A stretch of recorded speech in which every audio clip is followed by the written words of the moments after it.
கோவை மாவட்டம் கணுவாய் பகுதியில் பாஜக மாநில தலைவர் அண்ணாமலை பரப்புரையில் ஈடுபட்டுள்ளார். அதன் நேரலை காட்சிகளை பார்க்கலாம். இது குறித்த கூடுதல் விவரங்களை நம்முடைய செய்தியாளர் குருசாமியிடம் கேட்கலாம். குருசாமி, இப்ப எந்தெந்த பகுதிகளில் பிரச்சாரத்தில் ஈடுபட்டு இருக்கார்? அபிநயா, கோவை மக்களவை தொகுதியில் பாஜக சார்பில் போட்டியிடும் அக்கட்சியினுடைய மாநில தலைவர் அண்ணாமலை இன்று காலை வீரபாண்டி பகுதியில் தனது பிரச்சாரத்தை துவங்கினார். காலை 8 மணி அளவில் இந்த பிரச்சாரத்தை துவங்கியிருக்கக்கூடிய வேட்பாளர் அண்ணாமலை தொடர்ச்சியாக பல்வேறு பகுதிகளில் பிரச்சாரம் மேற்கொண்டு வருகிறார்.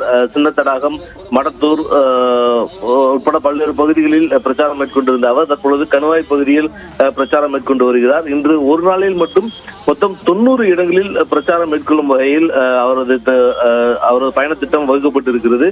பல்வேறு இடங்களில் தொண்டர்களது வரவேற்பை மட்டும் ஏற்றுக்கொண்டு தொடர்ச்சியாக கடந்து சென்று கொண்டிருக்கிறார். பல முக்கியமாக கூட்டம் அதிகமாக இருக்கக்கூடிய இடங்களில் தொடர்ச்சியாக பேசி வருகிறார்.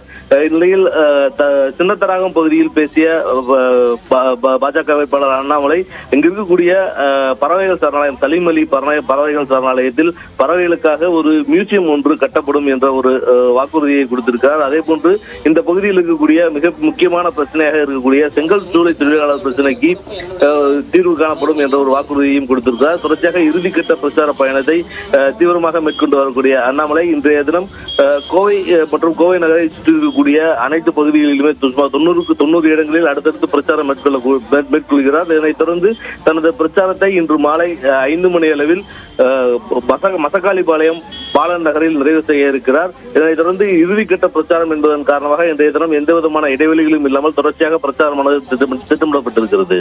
அபிநயா, பாஜக மாநில தலைவர் அண்ணாமலையினுடைய அந்த பிரச்சாரம் குறித்த விரிவான விவரங்களுக்கு நன்றி குருசாமி.